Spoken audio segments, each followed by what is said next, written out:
Hi everyone. Just coming to you this week to let you know that we are making plans for small group communion this coming Saturday, and actually for several Saturdays in a row, assuming that the lockdown quarantine will continue, and we're realizing things are starting to lighten up here a little bit, and hearing more from people that they'd really like to get together in some small way. So in trying to keep in accordance with the governor's edict and his law, keeping everything under 10, we've come up with a way to be able to do 3 hours worth of small group communion.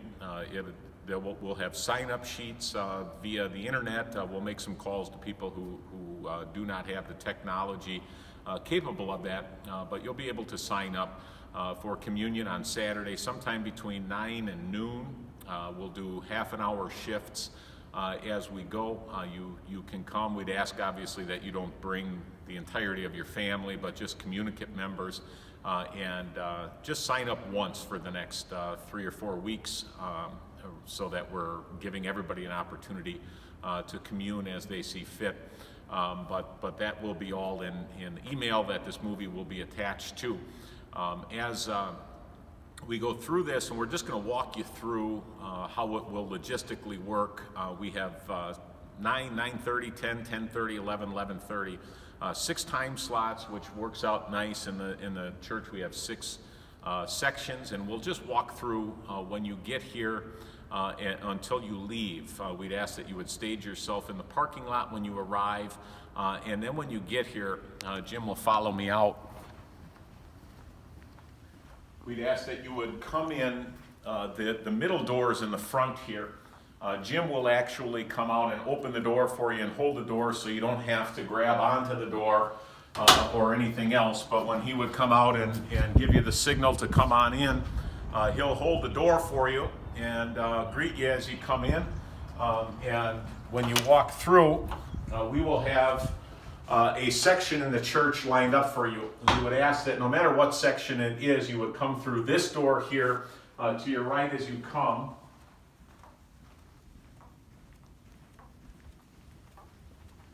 And say, for instance, you would, this probably would be used as this section as the second time, so 9:30 on Saturday.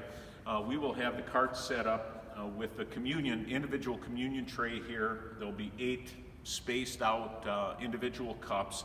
We'll have one that would be non-alcoholic, just in case you, for whatever reason, need the non-alcoholic wine. But we'd ask that you would grab a cup, and you'll notice that we have 4 pews that are every other pew, where as you come, on the end of each pew, if you're a family, sit together. If you're a couple, that's totally fine. But we put them on each pew, separated pews, so that we can just sit on the end. But on each napkin, if you come up to the front one, or on each end of those 8 spots, there will be the service for the day, as well as a communion wafer, where you'll be able to sit down with your cup of wine, a little individual cup of wine, and communion. Open the service folder, and we'll follow a short 16-minute order of service, and we'll have communion together. And that'll give us 5 or 6 minutes just to talk at the end. I know many of us are missing the human contact aspect of church and everything else, so we'll commune together with our Lord in small groups.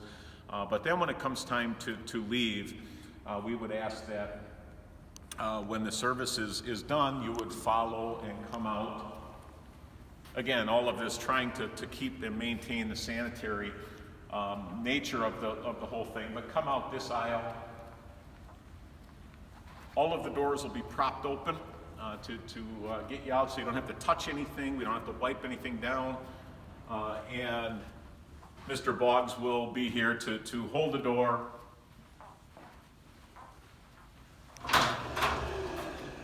And then greet you as you leave, and go back to your car. And when you leave, then Mr. Boggs will move the cart, set up the new tray. All of the elements will be set up. We'll wash our hands and wear masks and all the stuff that they would have us do, so that this is as sanitary as possible. One thing, why don't you come in, Jim? Just last thing that I we understand that there are those who are probably going to be in vulnerable groups. If you've got asthma, if you've got diabetes, if you're 95 years old, and you're unsure about coming, I would suggest that listen to your conscience. Don't come. This is by no means the mandated thing. It's not St. John's or the council or myself or Jim encouraging you to do something that you must do. This is just let individual consciences make these decisions as far as communion and getting together in real small groups. We thought we'd offer it just based on stuff that we've been hearing and seeing. And if you are so conscience bound that you want to come and have communion with a few of your friends anyway, and brothers and sisters in the Lord, just something we're hoping to offer. Sign up on the Google spreadsheet. We'll call those who don't have technology. There's a couple who don't have technology but have members of the congregation who couldn't sign them up, so we'll be dependent on those family members to sign up a couple who are older. But other than that, give us a call if you've got questions about it, if you're unsure about it. Happy to answer the questions. But other than that, look forward really to seeing small groups of you at a time for a few hours on Saturday. It's been a long time, and hope and pray that it's a blessing. I know God, according to his promise, our Lord Jesus will bless us as we do celebrate his supper, even in small groups going forward.